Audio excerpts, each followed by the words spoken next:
Hi.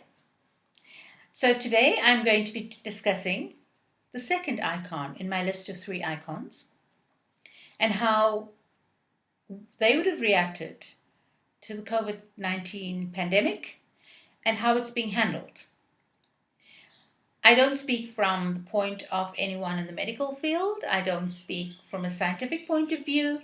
I speak as a civilian who is interested in health, amongst other things. And this is my passion, to try and figure out how would people have reacted and hopefully motivate others to just do a little better. Just try and put in that little bit of extra effort. So why am I doing these three icons? A very brief history behind this.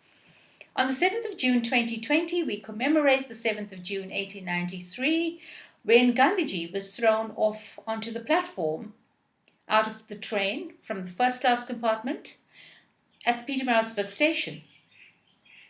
The reason behind this was Gandhiji, an entire barrister at law who had a proper ticket to sit in the first class compartment, was not allowed to because he was not white.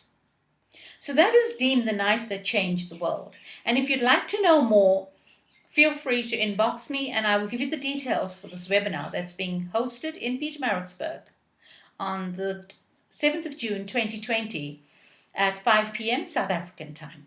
So let's go on to Martin Luther King Jr. As soon as you mention the name King, what comes to mind is, I have a dream. But many people don't realize that it wasn't the only speech, and that Martin Luther King Jr. was passionate about healthcare, the inequalities in healthcare, and he made no bones about it. At a medical conference in 1966, and I'd like to quote what he said at that conference: "Of all the forms of inequality, injustice in health is the most shocking and the most inhuman, because it often results in physical death."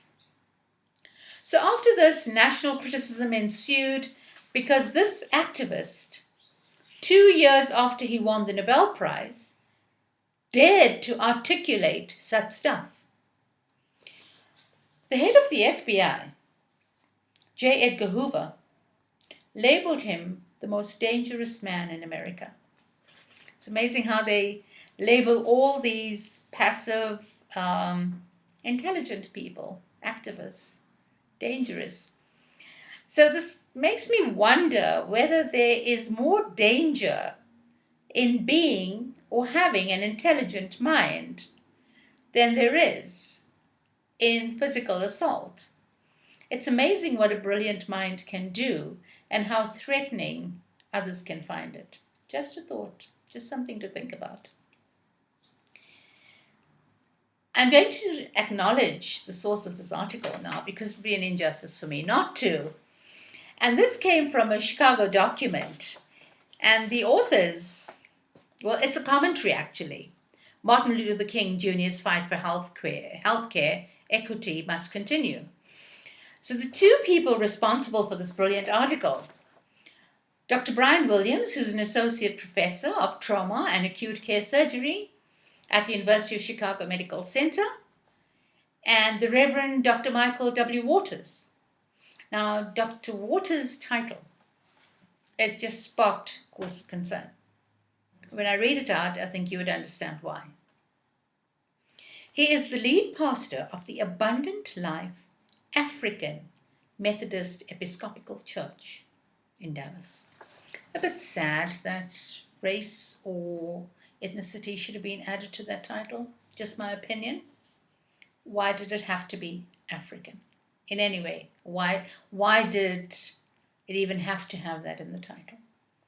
It's a place to pray. Be that as it may. Now, according to Martin Luther King Jr., a study of geography is deeply linked to health inequity. And he did some research. A difference of a kilometer has a an effect of 26 years on life expectancy. So can you imagine just living in a different area?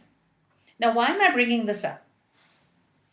COVID-19, I would like to make reference to migrant workers in a certain country. These migrant workers were kept in a shelter. They ran away from that shelter. And when they were asked why they ran away, the reason was that they found worms in their food. Now, is this how you take somebody and claim to protect them from a pandemic and keep them in such conditions? Now, let's go back to history and bringing migrant workers into the cities to work. What was normally done, and I hate using the word normal, but or regularly, or what was done, if we could take out that, was they were brought, and because of the high price of property in certain areas, they couldn't afford not even a rental. So the worker was taken and he was given accommodation near his work. So what was his work like? It was in an industrial area. What about the industrial area? Industry, high toxins, life expectancy. So that's like saying, come, work for us, and we'll kill you. We'll get what we want out of you, and that'll be the end of you. Sad, but that's true. And that's what's happening, sadly, with the poor people who are having to come back to the cities to work, who are being kept in these safe camps, or whatever you want to call them, quarantine camps, and are being abused in other ways. We tend to be blinded sometimes because, we just look at this and say, oh, well, they're given something, they're being brought back. But we don't seem to see a little deeper into what's happening. And that's a tragedy with mankind. I think when we're so comfortable or safe in our own way, we tend to become a bit complacent and less analytical of what's going on. And we become so gullible that we look at the wrong things because that's how the media operates. They distract you from the actual crisis so that you would focus on something else sensational, and not on what's going on. So let's go on to the next thing, the history of experimentation. A short while ago, there was mention made that the vaccine, the COVID-19 vaccine, should be tested in Africa. And I took offense to this. Is there an assumption that our children in Africa are undocumented and that you could just try a vaccine on them and kill them? Try a vaccine on anyone who's African and kill us. I mean, is it that easy because we come from this continent? How dare they? And this took me back. When you go back into issues that Martin Luther King Jr. had to fight against. If you look at the history of experimentation without consent, right? That was one of his major issues that he was upset about. And he strongly opposed it. Now, when you bring that thought into COVID-19, who are the guinea pigs in the experiment of the vaccines and whatever drugs are going to be used? As I said, suggestion was use the people of Africa, right? Africa, for the record, is one of the richest countries with natural resources. No, we do not have lions outside our homes. No, we do not ride tigers to school. Oh yes, we do have schools. And we are civilized. So this kind of thing, the way that Africa is being regarded for experimentation with COVID-19, is something that doesn't sit very well with me. And I don't think it sits well with anybody. It's a risk of losing lives, as if those lives are not important. Every life matters. if we were to do a comparison with this, there was a time in 1932 to 1972 in the States when there was a study of natural progression of latent syphilis, and it was called the Tuskegee syphilis experiment. So what happened then is they were not allowed, there were 600 men not allowed therapeutic penicillin. So what happened is they went and they infected others. But this proved something great for science. And the doctor who headed this was actually awarded by his university for top performance. The other thing was controlled breeding through forced sterilization. And this went on right up to the 1980s.